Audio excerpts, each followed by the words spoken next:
Pois bem, sente-se dando glórias a Deus.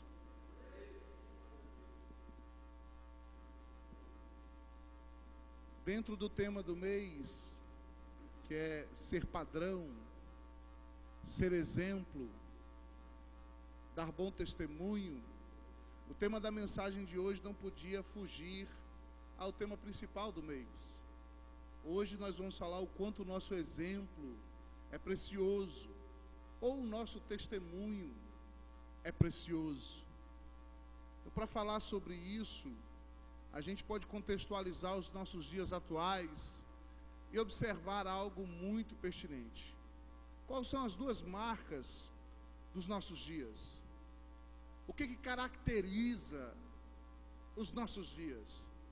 Eu penso que são apenas duas coisas. E a primeira delas são os valores investidos.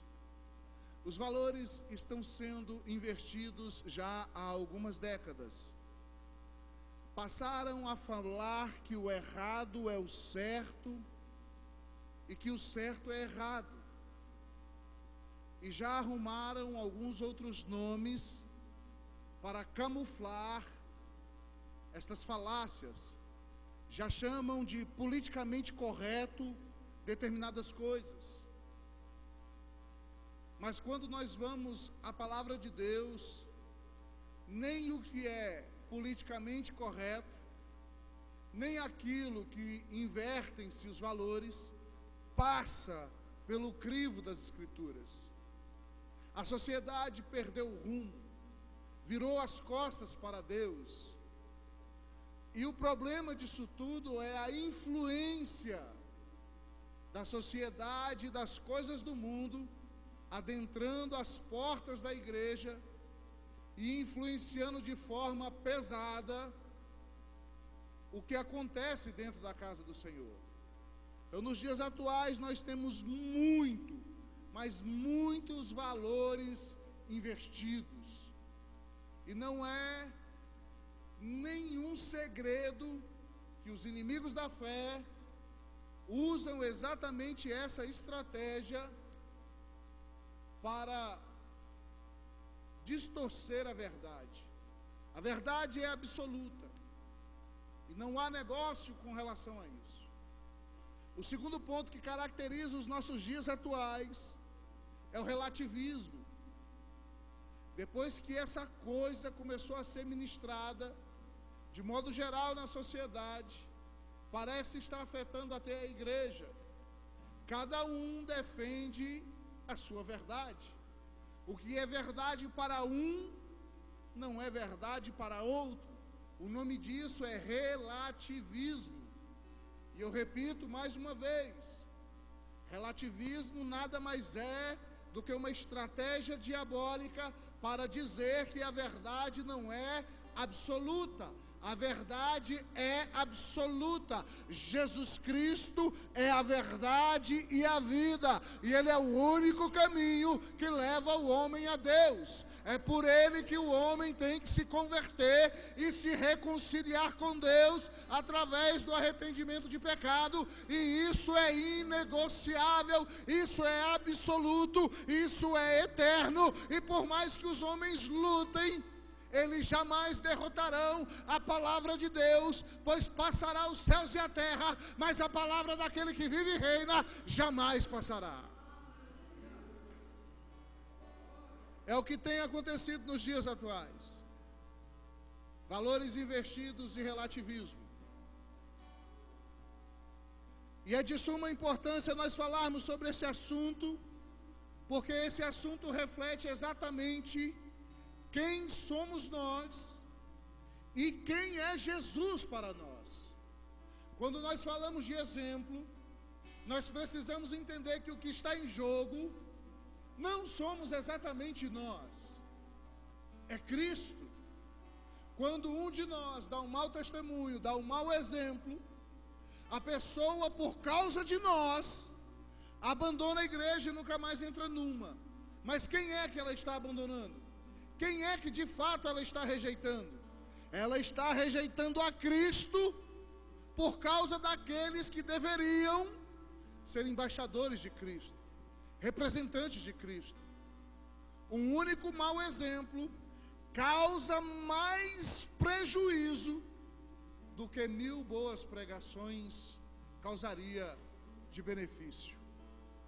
Você pode pregar 100 sermões cheios da unção do Espírito Santo, com inteligência, com sabedoria. Você pode seguir as regras teológicas daquilo que ensina a pregação. Sua pregação pode ser temática, expositiva, textual. Você pode escolher um estilo e pregar dentro daquilo que é ensinado na academia. E com a ajuda do Espírito Santo, ainda pregar muito bem, e os homens dão glórias a Deus. Mas um único ato de mau testemunho lança toda a credibilidade de um homem no chão. Lança toda a credibilidade da igreja perante a sociedade no chão. E é por isso que Satanás mira os líderes, principalmente os pastores. Porque existe um texto na Bíblia que diz que se você conseguir atingir o pastor, as ovelhas ficarão dispersas. E Satanás sabe disso, é por isso que ele mira principalmente a liderança. E devido à grandiosidade da importância desse tema, Paulo se dirige a Timóteo, a quem ele considera como filho na fé, e nesse texto que nós lemos, ele já começa falando coisas muito importantes. Mas sabe, eu estava meditando nessa palavra e também fiz uma contextualização da vida do jovem Timóteo, que na ocasião aqui já tinha 30 anos de idade. E existe muito mais na vida desse jovem do que a gente suponha. Aqui, para a cultura judaica, ele ainda era um jovem. Mas sabe, eu penso que o jovem pastor Timóteo, ele vivia uma ordem dada por Jesus em Mateus capítulo 5, versículo 16. E essa ordem de Jesus não é só para o jovem Timóteo, mesmo porque Jesus estava pregando o Sermão da Montanha, dirigido primeiramente aos discípulos. Tem discípulos de Jesus aqui esta noite? Tem discípulos de Jesus nos assistindo pelas redes sociais? Escute, você que é discípulo de Jesus, diz a palavra do Senhor em Mateus 5,16: assim também brilhe a vossa luz diante dos homens, para que vejam as vossas boas obras e glorifiquem o vosso Pai que está nos céus. Eu penso que o jovem Timóteo vivia debaixo dessa ordenança, e já já você vai entender o porquê. Agora, diante dessa ordem de Jesus, tirando da vida do Timóteo, que é um exemplo, trazendo para os dias atuais e para a nossa vida, a pergunta que não quer calar é: quem está glorificando a Deus quando vê as nossas boas obras? Amados, o nível de excelência no serviço a Deus é pedido de nós de tal forma que não é para que os cristãos, os de dentro da comunidade, glorifiquem a Deus. Isso eles já devem fazer porque sabem quem é Deus. O pregador não precisa se rasgar aqui dizendo: ei, dá glória aí, crente, abre a boca e glorifica aquele que vive e reina, aquele que é digno de todo louvor, de toda adoração. Ele não precisa disso, ele sabe quem é Deus. Ele veio para o culto cultuar, participar. O culto é prestado por todos, cada um participa. Quando você glorifica, quando você exalta a Deus, você está simplesmente fazendo parte do culto. Você não veio assistir, e o pregador não veio se apresentar, o ministro de louvor não veio se apresentar. Todos nós saímos da nossa casa para prestar um culto de louvor e adoração a Deus. Mas o jovem Timóteo, que vivia debaixo dessa ordenança, penso eu comigo, que depois de ouvir essa ordem de Jesus, a única pergunta que nos cabe é esta: você, em algum momento da sua vida cristã, já parou para pensar que você deve fazer obras boas, obras que glorifiquem a Deus, com tal nível de excelência, que os homens que não creem em Deus vão glorificar a Deus quando verem as boas obras? Sabe que por causa de não dar a atenção a essa ordem de Jesus, o nosso testemunho perante a sociedade é fraco. Se nós pregássemos mais, falássemos mais, muito mais desse tema, como se falavam os nossos antepassados, o nosso testemunho seria muito mais forte. Se as nossas igrejas estivessem zelando pelo testemunho de cada membro das suas congregações, perante a sociedade, perante os seus familiares, eu tenho certeza, muitos mais glorificariam a Deus. As pessoas olhariam para o cristão, e o cristão seria naturalmente sal da terra, aquele que não apenas conserva, mas que gera sede de Deus com quem ele entra em contato. Se você entra em contato com sal, naturalmente o sal te deixará com sede. Um cristão que é sal, quando entra em contato com quem quer que seja, ele tem que gerar sede de Deus. Mas o nosso bom exemplo não tem sido suficiente para sermos sal da terra e luz do mundo. Então essa pergunta fica no ar para todos nós, principalmente para mim. Deus falou muito ao meu coração. Mas olha, eu quero analisar esse texto por parte contigo esta noite. Quando Paulo diz ao jovem Timóteo: ninguém despreze a tua mocidade. Você não precisa fazer uma exegese, uma hermenêutica profunda para entender o que Paulo está falando. É simples. Timóteo, você tem apenas 30 anos. Na nossa sociedade hoje é muita idade. Mas na cultura judaica, um homem só é considerado de fato homem adulto, com a capacidade de abrir a boca para ter moral e ser ouvido, só depois dos 31 anos de idade. Enquanto ele não completar 31 anos de idade, o que ele diz pode ser considerado como irrelevante. É por isso que Paulo está falando para um homem de 30 anos de idade: ninguém despreze a tua mocidade. Tá? Por causa da idade de Timóteo.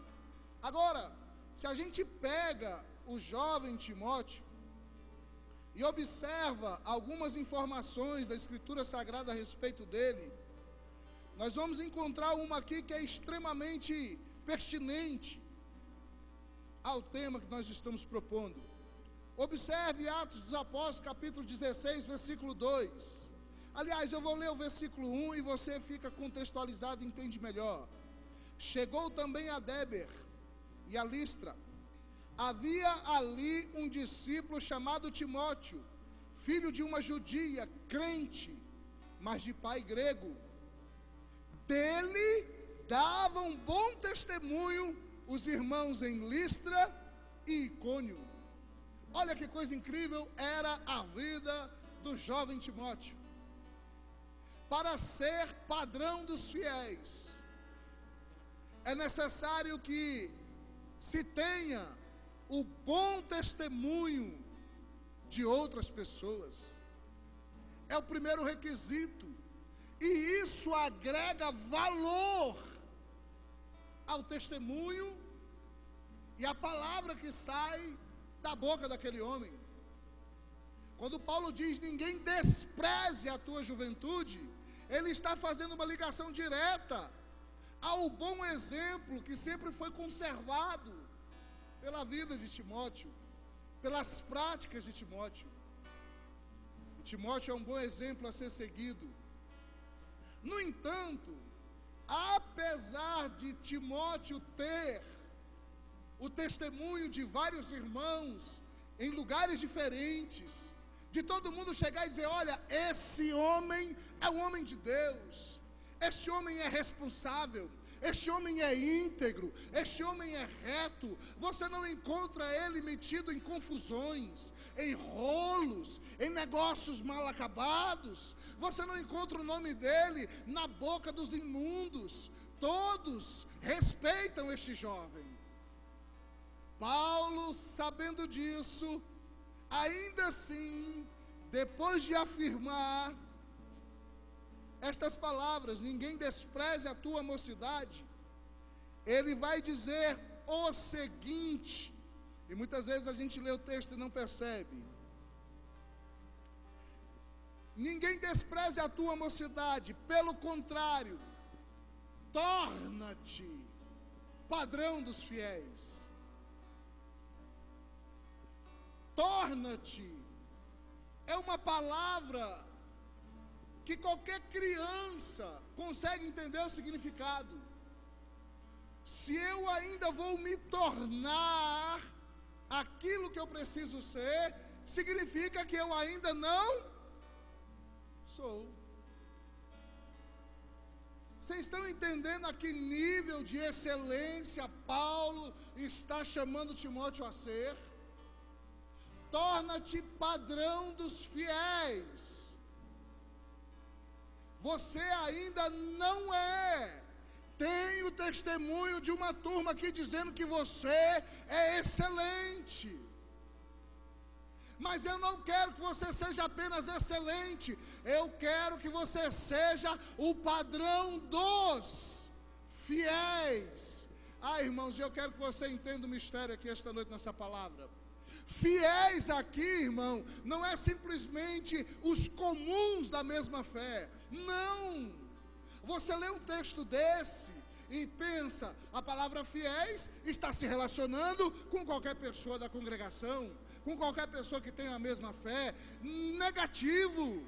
Na igreja do apóstolo Paulo, nas igrejas que Paulo fundava naquela época, a principal característica dos irmãos, da maioria, era fidelidade. Na igreja primitiva não acontecia os milagres com a abundância que tinha à toa. Os irmãos eram de fato fiéis a Deus, a sua palavra, eram fiéis no testemunho. Só que Paulo chama Timóteo para se tornar um padrão acima dos fiéis.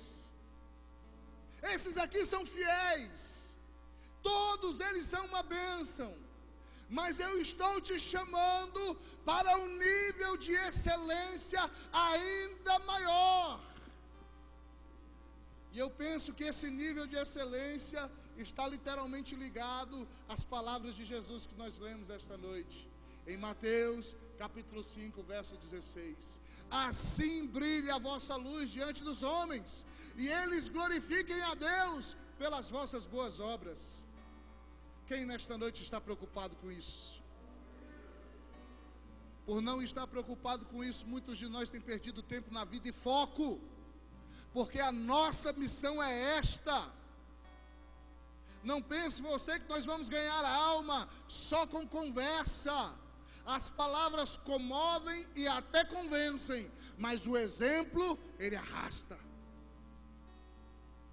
O exemplo arrasta. O exemplo tira alguém do seu lugar. Aqui na congregação nós temos diversos exemplos para dar.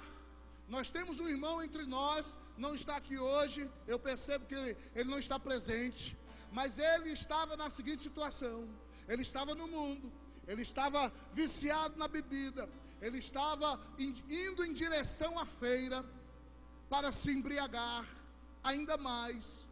E nós estávamos ali, como domingo que vem, se Deus permitir, estaremos pregando a palavra da verdade, orando, intercedendo, irmãos segurando uma faixa e pedindo a Deus misericórdia, outros estão no carro de som, gritando em alto e bom som, arrependam-se, outros estão entregando os folhetos, dizendo, Deus tem uma palavra para você. Enquanto toda essa batalha espiritual estava acontecendo, o irmão Antônio estava passando, e quando ele passou por nós, o Espírito de Deus fez ele se mover e não ir em direção ao bar. Ele voltou para falar com o pastor Antônio, e ao falar com o pastor Antônio, Deus moveu a vida daquele homem, e através desse tipo de exemplo, hoje ele é um de nós e será um obreiro consagrado na casa de Deus após 3 anos. Isso é exemplo, é a força do exemplo. As palavras convencem, mas o exemplo arrasta. Nós precisamos dar exemplo. Nós precisamos ser exemplo. Mais do que pregadores.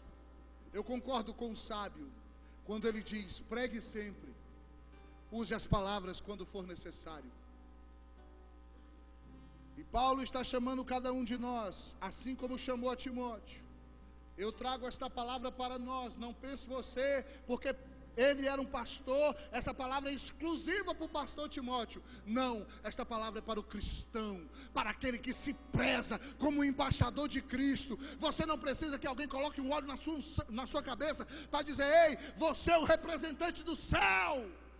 Onde quer que você chegue, onde quer que você vá, você é o embaixador de Cristo. E não existe título, posição mais honrada do que esta. Você não precisa ser um diácono, um presbítero, um obreiro, pastor, evangelista, missionário, missionária, apóstolo. Não! Você precisa apenas entender que, como cristão, você é o embaixador do reino celestial. Você representa o próprio Cristo aonde você vai. Esse é o título mais honrado que um cristão deve ter e deve zelar. Isso traria para nós a força de um testemunho e um bom exemplo. Agora que você entendeu que Paulo está chamando a cada um de nós, assim como chamou ele, para um padrão, e não é qualquer padrão, é para ser padrão daqueles que já são fiéis. Eu quero que você entenda que o apóstolo Paulo não fala somente isso. Creio eu com todo o meu coração que Deus está falando através do apóstolo Paulo. Então, o bom testemunho de que ele fala, o padrão excelente de que ele fala, tem direção. Não é a esmo. Veja, observe comigo a palavra, desde o início. Ninguém despreze a tua mocidade, torna-te padrão dos fiéis. Agora ele direciona. E começa o direcionamento aqui esta noite. Em primeiro lugar, na palavra. Você pode repetir comigo? Torna-te padrão dos fiéis na palavra. Você vai se tornar padrão dos fiéis na palavra. É o que Deus quer para a sua vida. É o que Deus quer para a minha vida. É o que Deus quer para todos nós. Que o cristão seja padrão dos fiéis na palavra. Mas pastor, como é ser padrão dos fiéis na palavra? Eu vou te convidar a dar uma voltinha no Velho Testamento comigo, e eu vou ler um texto das Escrituras. Você não precisa abrir, se não quiser ou não puder, mas eu vou ler aqui um texto que explica como é ser um padrão dos fiéis na palavra. Para isso, eu vou usar a vida de um escriba, lá no Velho Testamento. A vida dele, o que havia no coração dele, demonstra claramente o que é ser padrão dos fiéis na palavra. Eu te convido a ouvir com os ouvidos muito atentos e com toda a sua alma o que está escrito em Esdras, capítulo 7, versículo 10. Olha o poder desta palavra, porque Esdras tinha disposto o coração para buscar a lei do Senhor, para a cumprir e para ensinar em Israel os seus estatutos e os seus juízos. aqui está o que é ser padrão dos fiéis na palavra. Qual era a disposição do coração de Esdras? Primeiro, buscar a palavra, buscar conhecer. Eu quero saber, eu quero conhecer a Deus pela palavra. Eu vou buscar este conhecimento, eu vou atrás de saber da palavra. Em segundo lugar, para que você quer saber da palavra, Esdras? Esdras diz que quer saber da palavra para a cumprir. Ele não quer apenas se encher de conhecimento, ele tem a intenção no coração. A disposição do coração de Esdras é aprender a palavra de Deus para obedecê-la. Veja o tanto que isso é forte. E depois, Esdras, o que se faz? Depois que eu aprender a palavra, depois que eu cumprir a palavra, obedecer a palavra, eu vou ensinar a palavra. Isso é se tornar padrão dos fiéis na palavra. Não tem um outro texto nas Escrituras que eu conheça que defina melhor o que é ser padrão dos fiéis na palavra. Você quer ser um padrão dos fiéis na palavra? Então queira, em primeiro lugar, dispor o seu coração. Repreende a preguiça que te impede de ler a palavra. Repreende a letargia. Pastor, mas eu leio e não entendo. Continua lendo. O entendimento vem com o tempo. Vai orando ao Espírito Santo. O entendimento chegará. Fique tranquilo, mas não pare de ler. E para que você vai fazer isso? Dispor o seu coração para aprender a palavra. E depois, para obedecer a palavra. E o que mais? Para ensinar a palavra. Isso é se tornar padrão dos fiéis na palavra. Quem entendeu nesta noite, diga amém. Vamos mais. O apóstolo chega e diz mais: torna-te padrão dos fiéis na palavra e no procedimento. O que é se tornar padrão dos fiéis no procedimento? Algumas traduções diz no tato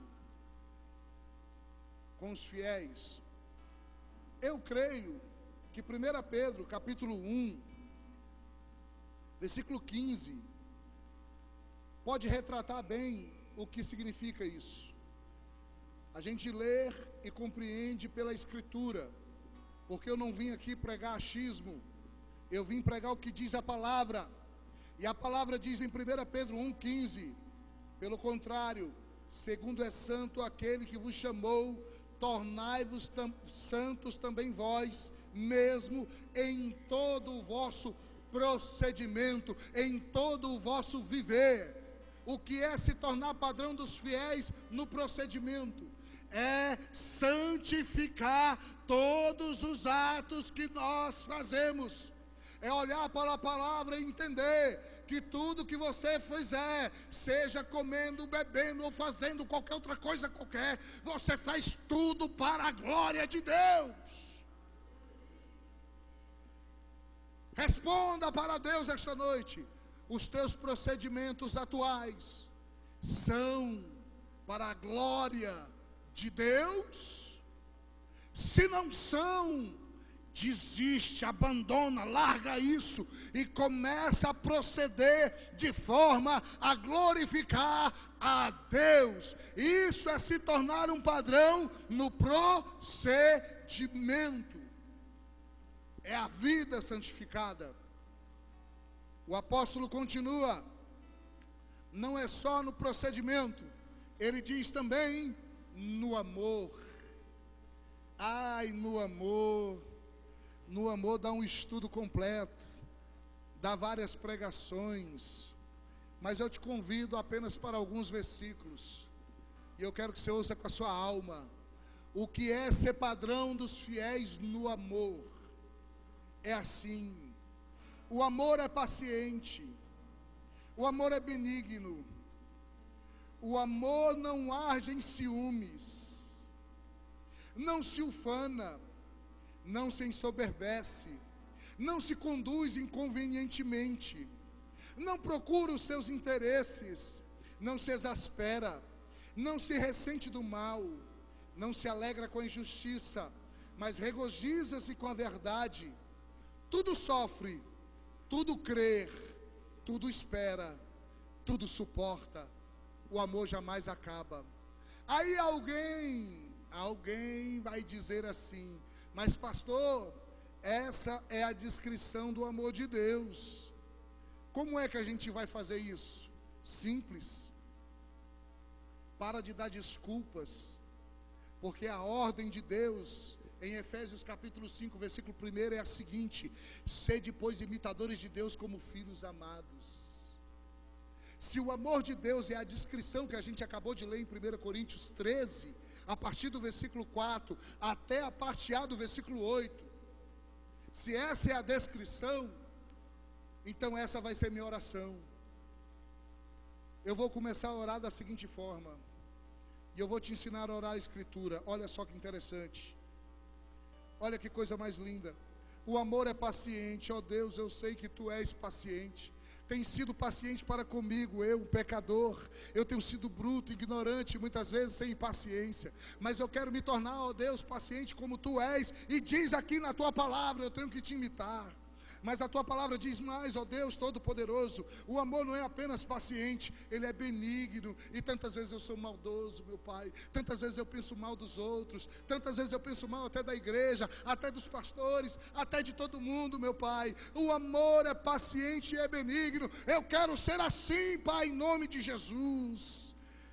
E diz mais as Escrituras: o amor não é apenas paciente e benigno, o amor não arde em ciúmes. Há casamentos sendo acabados por causa do ciúme, e ciúme é obra da carne, segundo o apóstolo Paulo. E tem gente que não ora para largar de ser ciumento, é pelo contrário, está amaciando o seu ego, a sua carne, dizendo: tem que ter um pouquinho de ciúme, porque se não tiver ciúme não tem amor. Mentira do capeta! Ciúme é obra da carne. O amor não arde em ciúme.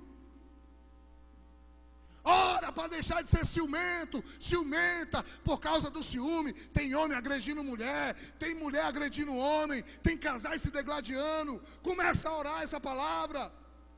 Para com isso, em nome de Jesus. O amor não arde em ciúme. E quantas vezes, ó Deus, eu sou ciumento.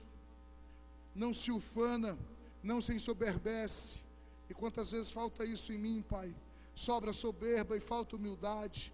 Não se conduz inconvenientemente. Quantas vezes eu sou assim, meu Deus? Não procuro os seus próprios interesses. Ó Pai, até contigo a minha relação muitas vezes é assim. Eu quero que o Senhor me abençoe, me dê isso e me dê aquilo, e me abra portas, e me sirva, e me faça, e me aconteça. Ó Deus, me ajuda a ser servo. É assim que se ora a palavra, irmão. Você não pode ler uma escritura dessa e não fazer uma oração. Escuta mais. Não procura os seus interesses, não se exaspera, não se ressente do mal, mas se alegra com a justiça e se regozija com a verdade. Ah, o amor tudo sofre. Oh Deus, eu estou sofrendo muitas coisas, e muitas vezes o que há na minha boca é murmuração. Tira, Senhor, a murmuração, meu Pai, porque o Teu amor tudo sofre. Tudo crê, tudo espera, tudo suporta. É a mesma coisa de dizer: o amor tudo vence. Não existe nada que possa vencer o amor. Ó Deus, eu quero ser assim, meu Pai, cheio do Teu amor, cheio de Ti. Torna-te padrão dos fiéis no amor. Não. O que temos visto nos dias atuais são pseudos discípulos de Jesus, que não sabem nem o nome da pessoa que senta ao lado dele na igreja, e que esta semana nem citou o nome dele ou dela em oração. É a pseudo-comunhão, é a comunhão de templo, é uma falsificação. É por isso que a gente não vê tantos milagres, falta koinonia. Mas a palavra de Deus diz mais: torna-te padrão dos fiéis no amor. Mas também ele diz: torna-te padrão dos fiéis na fé.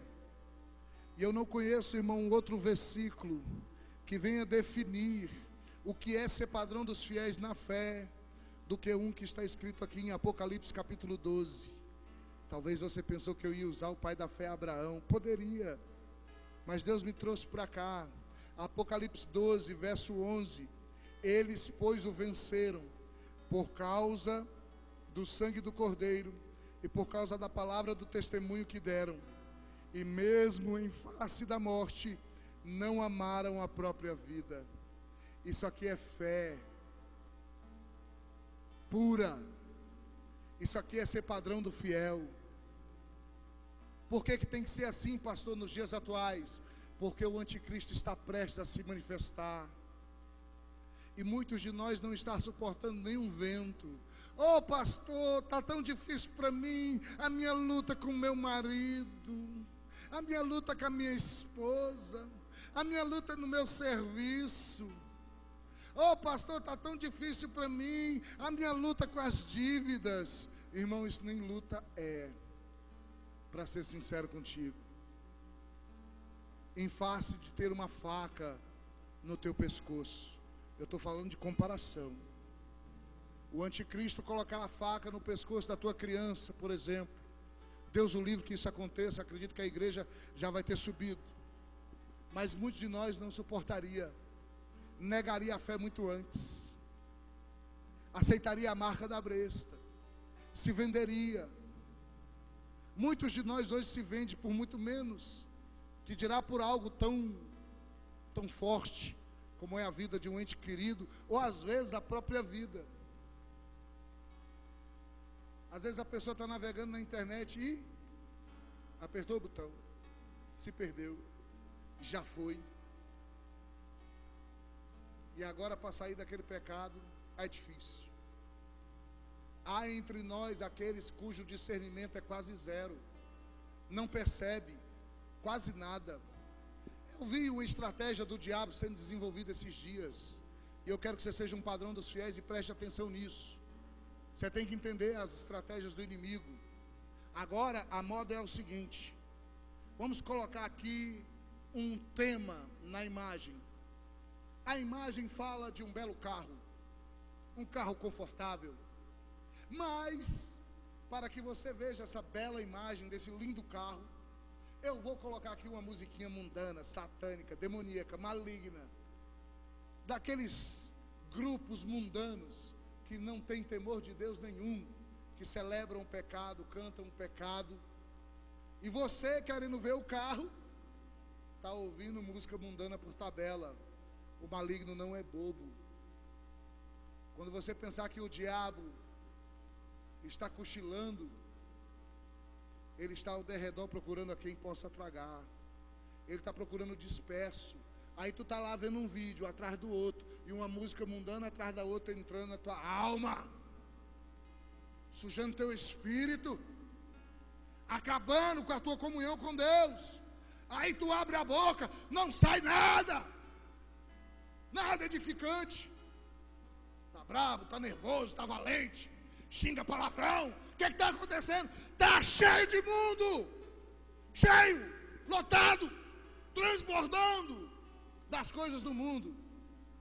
Como foi, irmão, que você ficou tão cheio das músicas mundanas, da filosofia do diabo, da cultura do inferno?